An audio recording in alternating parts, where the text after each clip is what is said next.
who hadn't even lived in town. The building had looked shabby and neglected.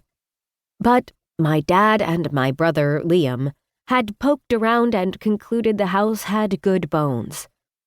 Liam had discovered that the ancient furnace was on its last legs, and the seller had taken several $1,000s off the purchase price, which made it an even better deal.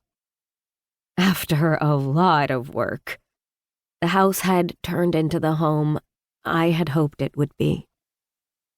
Elvis and I lived in one of the main floor apartments. Rose had the other one, and my grandmother and her husband, John, lived in the second floor unit. All of that togetherness hadn't seemed like it should work, but it did. Graham and Rose were both easy to get along with. Neither one of them kept their opinions to themselves, but neither one was offended if I didn't take their advice. And they were both excellent cooks.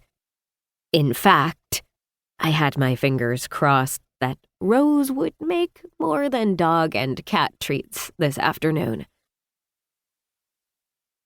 I stepped outside into a beautiful, sunny afternoon. The trees were bare, but the snow was gone, and the wind that had blown for the past 3 days and felt as though it had come from somewhere north of Labrador had finally died down. After a long, cold, and very snowy winter, it looked as though spring might be arriving early. North Harbor is located on the mid-coast of Maine. It stretches from the Atlantic coast in the south up to the Swift Hills in the north.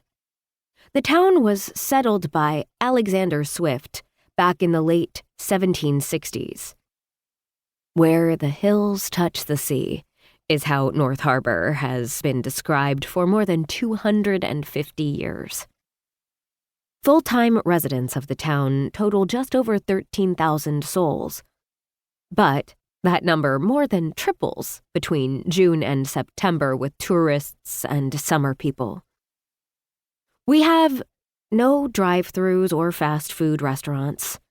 Our more relaxed pace of life is what attracts so many tourists.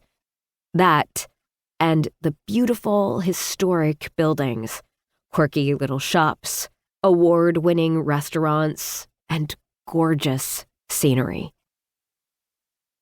Michelle pulled up at the curb in her new-to-her car, a dark gray Subaru a couple of years old that she'd bought at a police auction in Bangor. Michelle was a detective for the North Harbor Police Department. She'd watched the list of vehicles up for auction for months, looking for just the right vehicle for our winters. It had come with a set of knobby off-road winter tires, reinforced front and back bumpers, and some kind of engine modifications that pretty much meant it would go like stink. I'd been itching to drive the car ever since Michelle had gotten it. But given that I had a bit of a reputation, undeserved as far as I was concerned, for having a lead foot, I was pretty certain she was never going to let me behind the wheel, even for a sedate drive around my own neighborhood. "Where's Elvis?" Michelle teased as I slid into the passenger side of the SUV. Elvis went to work with me every day. He often tagged along if I was having dinner with Rose or my grandmother. When a group of us had gone to the drive-in in Farmington over the summer, he'd settled himself into the middle of the front seat of my SUV and actually seemed to watch the movie.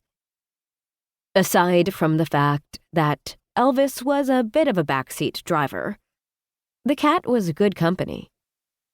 I told people he was Robin to my Batman,